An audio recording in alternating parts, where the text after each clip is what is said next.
What's good, y'all? This gonna be a real quick video. One of my first videos. There will be more. Shalom, Israel, which means peace. Barakatah Yahweh, Barakatah Yahweh Shai. It means bless you, Yahweh. Yahweh is the name of who y'all call God. Yahweh Shai is who the world calls Christ, but he's our Mashiach, our Savior. This one is just a little quick history. It's about how the Hebrew Israelites are melanated people. They're black, even though black is a color. I want to get that right off the bat. Certified, okay? Black is a color, like in a crayon box, like in my kid's crayon box. It's a color, not a race. But I'm gonna start off with, and this is the King James Bible, Oxford World Classics. No, but with the Apocrypha. Okay, so got that established. Again, this is this is my first video, so here we go.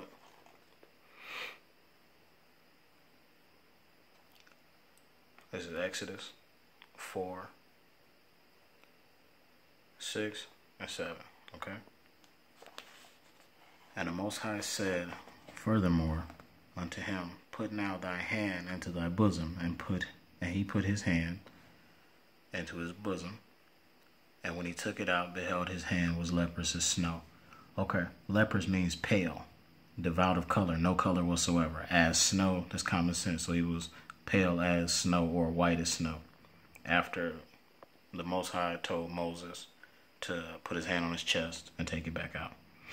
Okay, and then verse 7, he said, put thy hand into thy bosom again. And he put his hand into his bosom again, and he plucked it out of his bosom, and behold, it was turned again as his other flesh.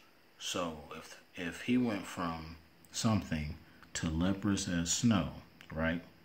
And then he put his hand back on his chest again, it was turned again as his other flesh. So did he go from leprous or white to more white? No, sirree.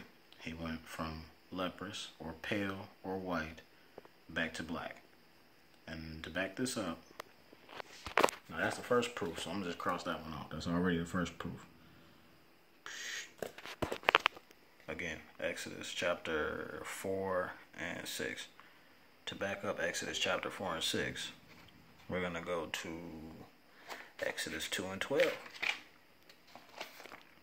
Exodus 2 and 12.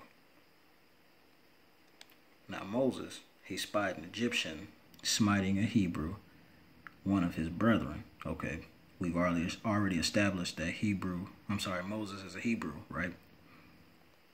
Because he saw an Egyptian hurting in a Hebrew, one of his brethren. So Moses is a Hebrew. And he looked this way and that way.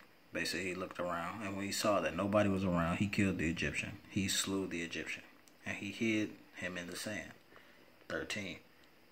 And when he went out the second day, behold, 2 men of the Hebrews, so they were Hebrews as well, strove together. And he said to him that did the wrong, wherefore smitest thou fellow? That means, why did you kill that guy? Thou fellow, why did you kill your fellow? As in, he thought he was an Egyptian, because I'm guessing Moses was darker than regular Hebrews. Just saying. Because we already done proved that he wasn't white. So not only he wasn't white, he was darker than most Hebrews. That's why they thought he was an Egyptian. Because even today, if you go and look and do your own research, the Egyptians, you'll see that the Dogon people, they date back to the Egyptians. The Dogon tribe, who is alive right now, they know more about the stars than any so-called astrologist. And these astrologists can't stand the Dogon people, but Dogons are Egyptians. Back to who Egypt is. Egypt is also in Africa. Period. Look on the map. Look on the map. Look up Gaza Strip. Go down to the left a little bit, and you'll see Egypt.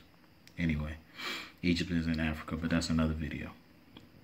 And no, we're not Egyptians. We're Hebrew Israelites. But back on task. Moses was a Hebrew. He was also darker than regular Hebrews because they thought he was an Egyptian. These are two Hebrews that thought Moses was a Hebrew.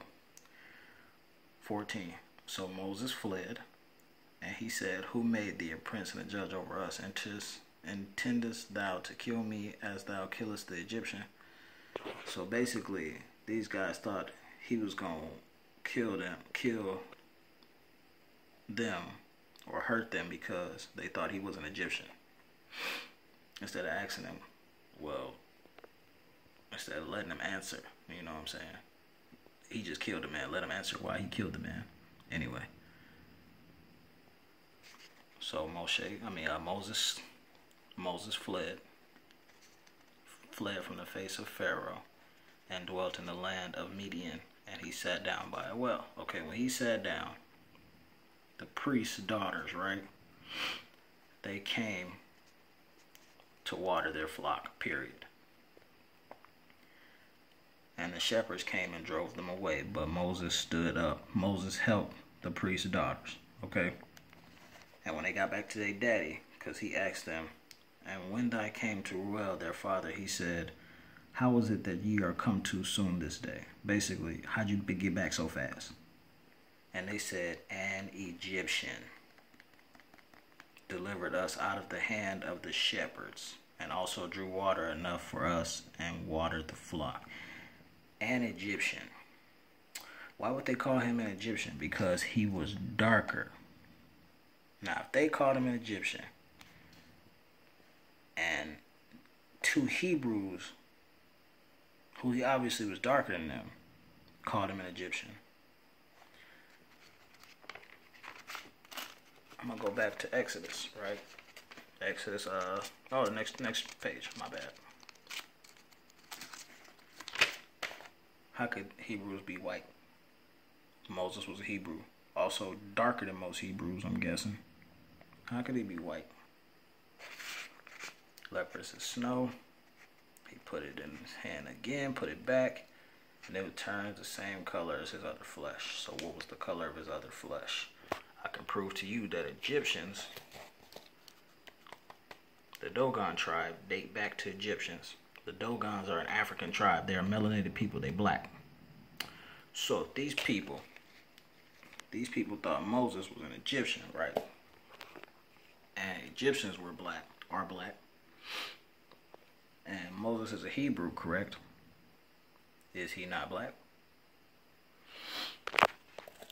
Yeah, so I'm going to cross off Exodus 2 and 12 since I made that one.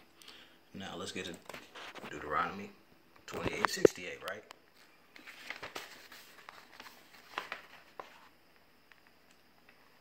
Like I said, excuse all the talk on me. This is my first video, so back to the precepts.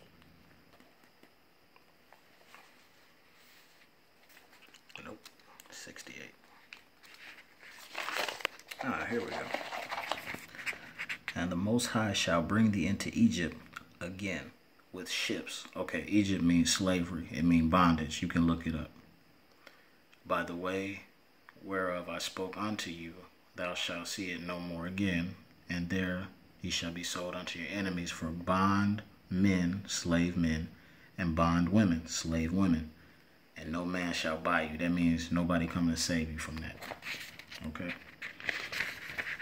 I can back this up. Who came on ships into slavery? What people came on ships into slavery? Transatlantic slave trade. Thank you. But I can back up 68, right? 68, I can back up 68 with 32. Deuteronomy 28 and 32, okay? "Thy sons and daughters shall be given unto other people, and thine eyes shall look..." Oh, my battery. My bad, y'all.